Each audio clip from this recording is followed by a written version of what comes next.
میں کوڑا کرکٹ اٹھا کر اسے بیچتا اور اپنی گزر بسر کرتا تھا۔ میرے ماں باپ بھی یہی کام کرتے تھے، لیکن وہ تو مر گئے تھے۔ اب میں اپنے پیٹ کا ایندھن بننے کے لیے یہ کام کرتا تھا۔ میں صبح نہار منہ ہی گھر سے نکل پڑتا اور شام کو واپس گھر آتا تھا۔ ایک صبح میں نہار منہ کوڑا کرکٹ اٹھانے گھر سے نکل پڑا۔ کوڑا بوری میں ڈالتے ڈالتے میں اگلی گلی میں پہنچا۔ اس گلی میں بہت سارا کوڑا جمع ہوا پڑا تھا۔ جیسے ہی میں کوڑے والی جگہ پر پہنچ کر کوڑا اٹھانے لگا تو مجھے ایک بچی کی رونے کی آواز سنائی دی۔ کوڑا اٹھاتے ہوئے میرے ہاتھ رک گئے اور میں نے ادھر ادھر دیکھا۔ پھر میری نظر کوڑے کے ڈھیر پر ایک بچی پر پڑی تو میں حیران رہ گیا۔ دیکھا کہ شاید وہاں کوئی موجود ہو، لیکن گلی سنسان پڑی تھی۔ بچی مسلسل رو رہی تھی۔ میرے دل کو کچھ ہوا۔ میں نے آگے بڑھ کر بچے کو اٹھا لیا۔ وہ چند دن کی بچی تھی، بہت ہی پیاری، گول مٹول سی۔ پتہ نہیں اس بچی کو کون کوڑے کے ڈھیر پر پھینک گیا تھا۔ جب مجھے وہاں کوئی دکھائی نہیں دیا تو میں بچی کو لے کر اپنے گھر چلا گیا۔ بچی مسلسل رو رہی تھی، شاید بھوکی تھی۔ بچی کے پاس فیڈر بھی تھا جس میں دودھ تھا۔ میں نے بچی کو فیڈر سے دودھ پلایا تو دودھ پینے کے بعد وہ سو گئی۔ میں سوچنے لگا کہ وہ پیاری سی بچی کس کی ہے اور وہ کیوں اسے کوڑے کے ڈھیر پر پھینک گیا ہے۔ میں اکیلا رہتا تھا، میری شادی نہیں ہوئی تھی۔ میرے لیے یہ مسئلہ تھا کہ میں اس بچی کو اپنے ساتھ کام پر لے کر نہیں جا سکتا تھا۔ وہ بیمار بھی ہو سکتی تھی، لیکن اسے اکیلا بھی تو گھر پر نہیں چھوڑ سکتا تھا۔ اگر میری غیر موجودگی میں اسے بھوک لگی تو وہ دودھ نہ ملنے کی صورت میں رو رو کر ہلکان ہو جائے گی۔ چونکہ میں کوڑا اٹھاتا تھا اس لیے لوگ مجھ سے ہار کھاتے تھے۔ کوئی میرے قریب نہیں آتا تھا۔ محلے کے ایک آدمی سے بات کی اور اسے بچی کے بارے میں بتایا تو اس نے بچی کو لینے سے صاف انکار کر دیا۔ ساتھ ہی اس نے مجھ پر شک کیا کہ مجھے بچی کوڑے کے ڈھیر سے نہیں ملی، بلکہ میں کسی کی بچی اغوا کر کے لایا ہوں۔ میں شام کو گھر پر تھا کہ محلے کے کچھ لوگ میرے گھر آ گئے۔ مجھ سے پوچھنے لگے کہ بتاؤ تم کس کی بچی اغوا کر کے لائے ہو۔ میں نے انہیں بتایا کہ میں نے کسی کی بچی اغوا نہیں کی، مجھے یہ بچی کوڑے کے ڈھیر پر سے ملی تھی، لیکن میری بات پر کوئی بھی یقین کرنے کو تیار نہیں تھا۔ میں نے ان سے کہا کہ اگر کسی کو میری بات پر یقین نہیں ہے تو بے شک بچی کو اپنے ساتھ لے جائیں، جس کو چاہے وہ دے دیں، مجھے کوئی اعتراض نہیں ہوگا۔ میرا خیال تھا کہ کسی نہ کسی شخص کو اس معصوم بچی پر ترس آ جائے گا، لیکن کوئی بھی بچی کو لینے پر تیار نہیں تھا۔ چند لوگوں نے تو بچی کے بارے میں یہاں تک کہہ دیا کہ پتہ نہیں بچی کس کی ناجائز اولاد ہے، ہم کسی کی ناجائز اولاد کو کیوں پالیں۔ وہ سب بچی کو لیے بغیر چلے گئے اور میں سوچنے لگا کہ اگر وہ بچی کسی کی ناجائز اولاد ہے تو اس میں اس کا کیا قصور ہے۔ میں اس بچی کو پالنے لگا، لیکن مسئلہ وہی تھا کہ میں بچی کو اکیلا چھوڑ کر اپنے کام پر نہیں جا سکتا تھا۔ کام پر نہ گیا تو میں بچی کے لیے دودھ کے پیسے کہاں سے لاؤں گا۔ سوچنے کے بعد میں نے یہی فیصلہ کیا کہ جب بچی سو جائے گی تو میں چند گلیوں سے کوڑا اٹھا کر جلدی سے فروخت کر کے گھر آ جاؤں گا۔ پھر میں ایسا ہی کرنے لگا۔ میں قریبی گلیوں سے کوڑا کرکٹ اکٹھا کر کے جلدی سے بیچ کر گھر آ جاتا اور باقی سارا وقت بچی کے ساتھ گزارتا تھا۔ چند ہی دنوں میں بچی مجھ سے مانوس ہو گئی تھی۔ مجھے بھی وہ بہت اچھی لگتی تھی۔ میں نے اس کا ابھی تک نام نہیں رکھا تھا۔ میں نے بہت سارے نام سوچے تھے، لیکن کسی ایک پر متفق نہیں ہوا تھا۔ ایک دن صبح میری آنکھ دیر سے کھلی، سورج نکل آیا تھا۔ میں کوڑا اٹھانے کی غرض سے جانے لگا تو میرے دروازے کے پاس ایک لفافہ پڑا ہوا دکھائی دیا۔ میں نے جلدی سے لفافہ اٹھا کر دیکھا تو میرے اوزان ہتا ہو گئے، آنکھیں پھٹی کی پھٹی رہ گئیں۔ اس لفافے میں ہزار ہزار کے نوٹوں کی ایک گڈی تھی۔ میں گڈی لے کر کمرے میں چلا گیا۔ مجھے حیرت تھی کہ کون میرے گھر میں نوٹوں کی گڈی پھینک گیا تھا۔ نوٹ اتنے زیادہ تھے کہ میں کوڑا بیچے بغیر ایک ہفتے تک آسانی سے گزارا کر سکتا تھا۔ میں نے گڈی الماری میں چھپا کر رکھ دی اور اپنے کام پر نہ گیا۔ لوگوں نے مجھ پر نظر رکھنا شروع کر دی۔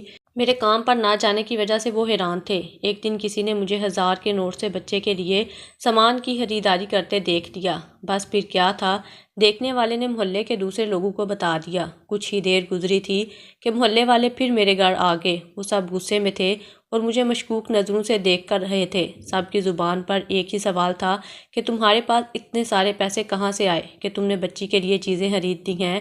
اب میں اگر انہیں یہ بتا دیتا کہ کوئی میرے گھر میں نوٹوں کی گڈی پھینک گیا ہے تو وہ یقین نہ کرتے اور مجھے چور ڈکیت کے طعنے دیتے۔ میں نے یہی بہانہ بنایا کہ میں نے مشکل وقت کے لیے کچھ پیسے جمع کر رکھے تھے، انہی سے چیزیں خریدی ہیں، لیکن کوئی بھی میری بات پر یقین کرنے کو تیار نہیں تھا۔ ایک آدمی نے کہا کہ یہ جھوٹ بولتا ہے، مجھے لگتا ہے یہ بچے اغوا کر کے فروخت کرتا ہے۔ اس نے اس بچی کے بارے میں بھی جھوٹ بولا ہے کہ وہ اسے کوڑے کے ڈھیر سے ملی ہے، یہ کسی کی بچی اغوا کر کے لایا ہے۔ مجھے سمجھ نہیں آ رہی تھی کہ وہ سب لوگ میرے پیچھے کیوں پڑ گئے تھے۔ میں نے منتیں ترلے کر کے ان سے جان چھڑائی اور انہیں یقین دلایا کہ میں ایسا کوئی کام نہیں کرتا۔ ساتھ ہی میں نے ایک بار پھر انہیں آفر کر دی، اگر انہیں اعتراض ہے تو ان میں سے کوئی بچی گود لے سکتا ہے۔ جب میں بچی گود لینے کا کہتا تو وہ سب پیچھے ہٹ جاتے۔ ان کے جانے کے بعد میں کافی دیر سوچتا رہا کہ آخر لوگ کیوں ہم جیسے غریب، فقیر اور کوڑا اٹھانے والے لوگوں پر شک کرتے ہیں۔ ہم بھی انسان ہیں، ہمیں بھی اپنی مرضی سے جینے کا حق ہے۔ وہ بچی کو بھی گود لینے پر تیار نہیں تھے، میری بات بھی ماننے کے لیے تیار نہیں تھے۔ میں جب گھر سے باہر نکلتا تو آتے جاتے لوگ مجھے مشکوک نظروں سے دیکھتے تھے۔ اب تو ہر ہفتے ایسا ہی ہونے لگا۔ میں صبح اٹھتا تو مجھے دروازے کے پاس لفافہ ملتا جس میں ہزاروں کے نوٹوں کی گڈی ہوتی۔ میری سمجھ میں نہیں آتا تھا کہ وہ کون تھا جو مجھ پر اپنے پیسے نچھاور کر رہا تھا۔ وہ جو کوئی بھی تھا، وہ ہر ہفتے کی رات کو پیسے پھینک جاتا تھا۔ اگلے ہفتے میں پیسے پھینکنے والے کے انتظار میں ذرا جلدی ہی جاگ گیا، لیکن جب میں دروازے پر پہنچا تو حیرت کی انتہا نہ رہی اور پہلے سے ایک لفافہ پڑا ہوا تھا۔ پتہ نہیں وہ کس وقت لفافہ پھینک گیا تھا۔ میں نے ان پیسوں کو ایسی خفیہ جگہ چھپا دیا جہاں کوئی بھی تلاش نہیں کر سکتا تھا، کیونکہ مجھے ڈر تھا کہ جب محلے والوں کو پتہ چلے گا کہ میرے پاس ڈھیر سارے پیسے ہیں، مشکوک ہو جائیں گے اور مجھ سے ایسے سوالات کریں گے جن کے میرے پاس جواب نہیں ہوں گے۔ اب تو صورتحال یہ ہو گئی کہ اگر محلے کے کسی گھر سے کوئی چیز چوری ہو جاتی یا کسی کی بکری گم ہو جاتی تو مجھ پر ہی شک کرتے اور میرے گھر آ کر تفتیش کرتے۔ میں محلے والوں کی ایسی حرکتوں سے تنگ آ چکا تھا، میرے پاس کوئی دوسرا ٹھکانہ نہیں تھا اور میں وہاں سے جانے میں ایک لمحے کی بھی دیر نہ کرتا۔ ایک صبح بچی کو فیڈر پلانے کے بعد سلا رہا تھا کہ میرے گھر کے بیرونی دروازے پر زور زور سے دستک ہوئی۔ بچی کو لٹا کر باہر گیا تو محلے والے کھڑے تھے۔ انہیں دیکھ کر مجھے حیرت ہوئی۔ اگلے ہی پل ایک آدمی نے آگے بڑھ کر مجھے گریبان سے پکڑ لیا اور پوچھا کہ بتا میری بچی کہاں ہے، کس کو بیچی ہے؟ مجھے اس کی بات سن کر حیرت کا جھٹکا لگا۔ میں نے کہا مجھے کیا پتا تمہاری بچی کہاں ہے، میں نے کسی کی بچی نہیں چرائی۔ وہ آدمی اپنی بچی کی چوری کا الزام مجھ پر لگا رہا تھا۔ میں نے اسے یقین دلانے کی بڑی کوشش کی کہ میں نے اس کی بچی نہیں چرائی، لیکن وہ یقین ہی نہیں کر رہا تھا۔ محلے داروں نے میرے گھر کی تلاشی بھی لی اور ناکام ہو کر چلے گئے تھے۔ مجھے بہت صدمہ ہوا۔ پھر کچھ ہی دیر کے بعد اس آدمی کی بچی مجھے مل گئی۔ وہ پڑوسن کے گھر بچوں کے ساتھ کھیل رہی تھی، لیکن اس آدمی کو مجھ سے معافی مانگنے کی توفیق نہیں ہوئی تھی، حالانکہ ساری غلطی اسی کی تھی۔ اس کی بچی پڑوسن کے بچوں کے ساتھ کھیل رہی تھی، اسے گھر جانے میں دیر ہو گئی تھی۔ اس کا باپ یہی سمجھا کہ میں نے اس کی بچی چرا کر بیچ دی ہے۔ دراصل ان دنوں بچوں کی اغوا کی وارداتیں عروج پر تھیں۔ کسی کا بچہ تھوڑی دیر کے لیے ادھر ادھر ہو جاتا تو وہ پریشان ہو جاتا۔ محلے والوں نے تو مجھ سے اتنا بھی پوچھا تھا کہ آج کل تم کوڑا اٹھانے کیوں نہیں جا رہے، اس کی کیا وجہ ہے؟ ان کی بات پر میں گھبرا گیا، نہیں بتا سکتا تھا کہ کوئی ہر ہفتے کی صبح میرے گھر نوٹوں کی گڈی لفافے میں ڈال کر پھینک جاتا ہے، پھر مجھے کمانے کی بھلا کیا ضرورت ہے؟ میں یہ کہہ دیتا کہ میرے پاس جمع پونجی ہے اور میں اس بچی کو اکیلا چھوڑ کر نہیں جا سکتا۔ وقت گزرتا رہا اور بچی پلتی رہی۔ میں نوٹوں کی گڈی پھینک کر جانے والے کی تلاش میں تھا۔ پتہ نہیں وہ کون تھا اور کس وقت گڈی پھینک جاتا تھا۔ میں نے اسے تلاش کرنے کی ہر ممکن کوشش کی، لیکن میں اس آدمی کو نہ دیکھ سکا۔ وہ بچی مجھے اپنی جان سے بھی زیادہ پیاری تھی۔ میں اس کا باپ نہیں تھا، لیکن میں خود کو اس کا باپ سمجھنے لگا تھا۔ باپ بننے کا احساس بھی کتنا خوبصورت ہوتا ہے۔ میں کوڑے والا تھا، مجھ سے بھلا کون لڑکی شادی کرتی؟ اس لیے میں نے کبھی شادی کے بارے میں سوچا بھی نہیں تھا۔ اللہ نے مجھے گھر بیٹھے ہی باپ بنا دیا تھا۔ وہ بچی کون تھی؟ اس کے ماں باپ کون تھے؟ انہوں نے اسے کیوں کوڑے کے ڈھیر پر پھینکا؟ مجھے اس سے کوئی غرض نہیں تھی، بس میں نے سوچ لیا تھا کہ میں اس بچی کو اچھے سے اسکول میں پڑھاؤں گا، اسے بہت بڑا افسر بناؤں گا۔ اس بچی کو لے کر میرے بہت سارے خواب تھے۔ کچھ دنوں سے میری طبیعت خراب رہنے لگی۔ ان پیسوں سے دوائی تو لے آیا تھا، لیکن طبیعت سنبھل نہیں رہی تھی۔ مجھے فکر ستانے لگی کہ اگر مجھے کچھ ہو گیا تو اس بچی کا کیا ہوگا؟ جب وہ چند دن کی تھی تو لوگوں نے اسے قبول نہیں کیا، میرے مرنے کے بعد اسے کیسے قبول کریں گے؟ میں خدا سے ہر لمحہ یہی دعا مانگتا تھا کہ اے اللہ، مجھے اتنی زندگی دے دے کہ یہ بچی بڑی ہو کر اپنے پیروں پر کھڑی ہو جائے، پھر بے شک مجھے اپنے پاس بلا لینا۔ طبیعت کی خرابی کے باعث مجھے کام کرنے میں بڑی دقت ہو رہی تھی۔ ایسے میں بچی کا خیال رکھنا میرے لیے مشکل ہو رہا تھا۔ لیکن میں جیسے تیسے کر کے بچی کا خیال رکھ رہا تھا۔ ایک صبح باتھ روم سے نکل کر کمرے کی طرف جا رہا تھا کہ اچانک اسی وقت کسی نے باہر سے دروازے کے اوپر سے ایک لفافہ پھینکا تھا۔ لفافہ دیکھتے ہی مجھے خیال آیا کہ کس نے لفافہ پھینکا ہے اور مجھے دیکھنا چاہیے، چنانچہ میں جلدی سے دروازہ کھول کر باہر نکلا، لیکن گلی ویرانی کا منظر پیش کر رہی تھی۔ ابھی فجر کی اذان نہیں ہوئی تھی۔ لفافہ پھینک کر جانے والے نے وہاں سے جانے میں 1 سیکنڈ کی دیر بھی نہیں لگائی تھی۔ ہکا بکا کھڑا ادھر ادھر دیکھتا رہا، تبھی مجھے بچی کی رونے کی آواز سنائی دی تو میں نے دروازہ بند کر کے لفافہ اٹھایا اور کمرے میں آ گیا۔ بچی کو بھوک لگی تھی، اس لیے وہ رو رہی تھی۔ میں نے اسے فیڈر میں دودھ بنا کر دیا تو وہ دودھ پینے کے بعد دوبارہ سو گئی۔ میں نے لفافہ کھولا تو اس میں ہزاروں روپے تھے۔ میں نے اسے خفیہ جگہ میں چھپا دیا اور سوچنے لگا کہ آخر وہ کون ہے، کیوں میرے گھر پیسے پھینک کر جاتا ہے۔ صبح ہوئی تو محلے والے میرے گھر کے دروازے پر آ گئے۔ پتہ نہیں اب کیا ہو گیا تھا کہ وہ صبح ہی صبح آ گئے تھے۔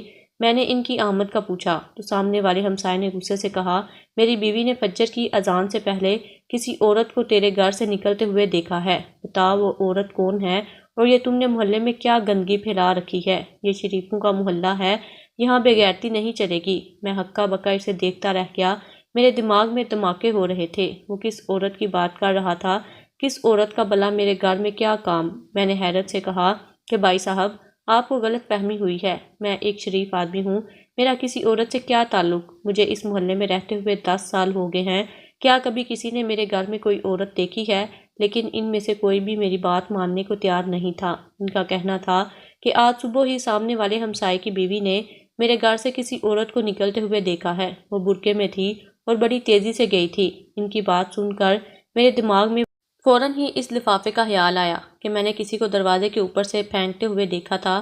اس کا مطلب تھا کہ گڈی سے بڑا لفافہ پھینکنے والی کوئی عورت تھی۔ میں نے لوگوں کو یقین دلانے کی کوشش کی کہ میں خدا کی قسم کھا کر کہہ رہا ہوں، میرا کسی عورت سے کوئی تعلق نہیں ہے اور نہ ہی رات بھر کوئی عورت میرے گھر پر تھی۔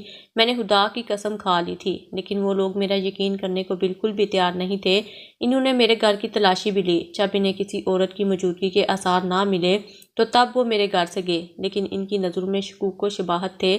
میں سارا دن اس عورت کے بارے میں سوچتا رہا۔ اس کے لفافے پھینکنے کا کوئی وقت مقرر نہیں تھا، وہ تو میں نے اتفاق سے دیکھ لیا تھا، لیکن یہ معلوم نہیں تھا کہ وہ عورت تھی۔ لفافہ پھینک کر وہ بھاگی ہوگی اور جب میں نے دروازہ کھول کر گلی میں جھانکا ہوگا تو سامنے والی پڑوسیوں نے اسے دیکھ کر یہی سمجھا ہوگا کہ وہ میرے گھر سے نکلی ہے۔ اب تو اس عورت کو پکڑنا میرے لیے ضروری ہو گیا تھا۔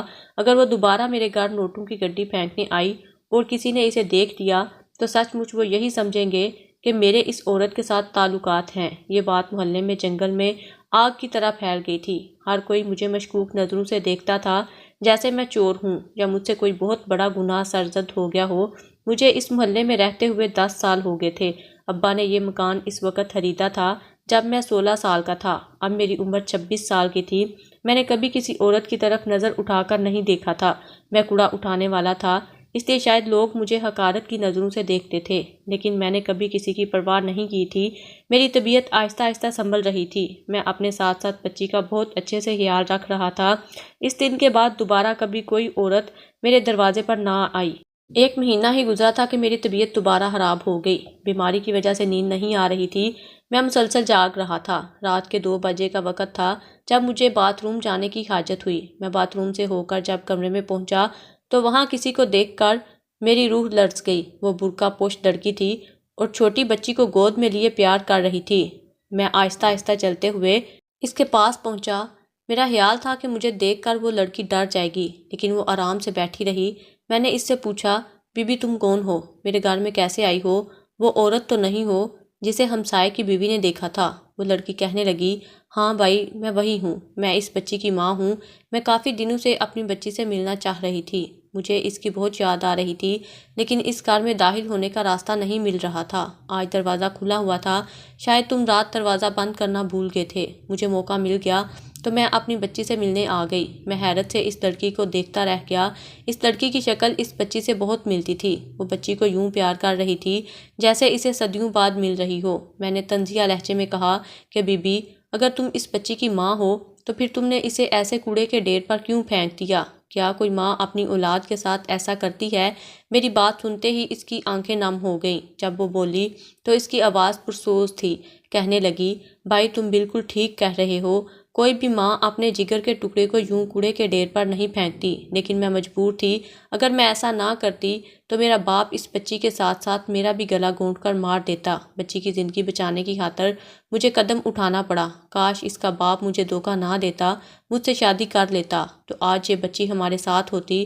مجھے اس کی بات سمجھ نہیں آئی تھی، شاید وہ بھی سمجھ گئی تھی کہ اس کی بات سن کر میں الجھ کر رہ گیا تھا۔ وہ چند لمحے خاموش رہی، پھر کہنے لگی، بھائی میں تمہیں پوری بات بتاتی ہوں۔ میرا تعلق امیر کبیر گھرانے سے ہے۔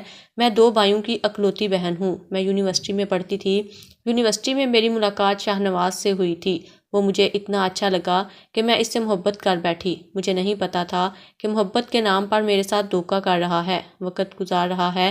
میں اس کی محبت میں اتنی پاگل ہو چکی تھی کہ میں اس کی شادی کرنے کے جھانسے میں آ گئی اور سوچے سمجھے بغیر اپنا سب کچھ اسے سونپ دیا۔ بعد میں مجھے احساس ہوا کہ وہ عزت کا لٹیرا تھا۔ جب میں حاملہ ہو گئی تو میں نے اسے بتایا اور کہا کہ وہ جلد سے جلد میرے رشتے کے لیے بات کرے۔ وہ مجھے ٹالتا رہا، کہتا تھا کہ اپنے گھر والوں کو منانے کی کوشش کر رہا ہوں۔ مجھے فکر لگی ہوئی تھی کہ اگر میرے گھر والوں کو میرے حاملہ ہونے کا علم ہو گیا تو میرا باپ مجھے جان سے مار دے گا۔ کچھ ہی دن گزرے تھے کہ شاہ نواز نے یونیورسٹی آنا چھوڑ دیا۔ میں نے اس کے نمبر پر فون کیا تو اس کا نمبر بند تھا۔ 2 دن کے بعد مجھے پتہ چلا کہ وہ ہمیشہ ہمیشہ کے لیے دوسرے ملک چلا گیا ہے، تو میں اپنے کیے پر بہت پچھتائی، لیکن پانی سر سے گزر چکا تھا۔ میں نے اس بارے میں امی کو بتایا تو وہ بہت پریشان ہوئی اور مجھے خوب لان تان کی۔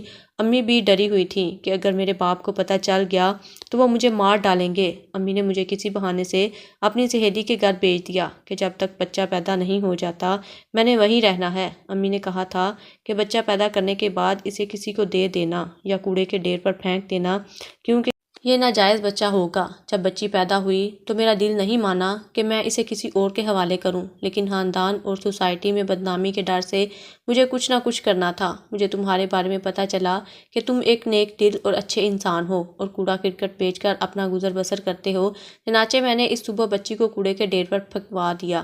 جب تم کوڑا چننے آئے تھے اس طرح تم اسے اپنے ساتھ لے گئے۔ میں جانتی تھی کہ بچی کے اخراجات تم سے نہیں اٹھائے جائیں گے، اس لیے میں نے اس کا یہی حل نکالا کہ ہر ہفتے میں 10,000 روپے کی گڈی تمہارے گھر پھینکوا دیتی تھی۔ مجھے بچی کی بہت یاد آتی تھی۔ بے شک یہ ناجائز بچی ہے، لیکن ہے تو میرے وجود کا ٹکڑا نا۔ میری ممتا کو کسی طرح سکون نہیں تھا۔ اب میں نے اسے دیکھ لیا ہے، پیار کر لیا ہے تو مجھے سکون آ گیا ہے۔ یہ بچی تمہاری ہے بھائی، تم اسے باپ بن کر پالنا۔ جب تک میں زندہ ہوں اس کے سارے اخراجات میں اٹھاؤں گی، لیکن ایک درخواست ہے کہ جب یہ بڑی ہو جائے تو اسے اس کی ماں کے بارے میں یہی بتانا کہ پیدائش کے وقت اس کی ماں فوت ہو گئی تھی۔ اس بچی کو کبھی بھی یہ نہ پتہ چلے کہ یہ ناجائز ہے۔ میں نے اس لڑکی سے وعدہ کر لیا کہ ایسا ہی کروں گا۔ جاتے جاتے وہ لڑکی اس بچی کا نام بھی رکھ گئی۔ اس نے اس کا نام فجر رکھا تھا کیونکہ فجر کے وقت ہی وہ پیدا ہوئی تھی۔ میں باپ بن کر اسے پالنے لگا۔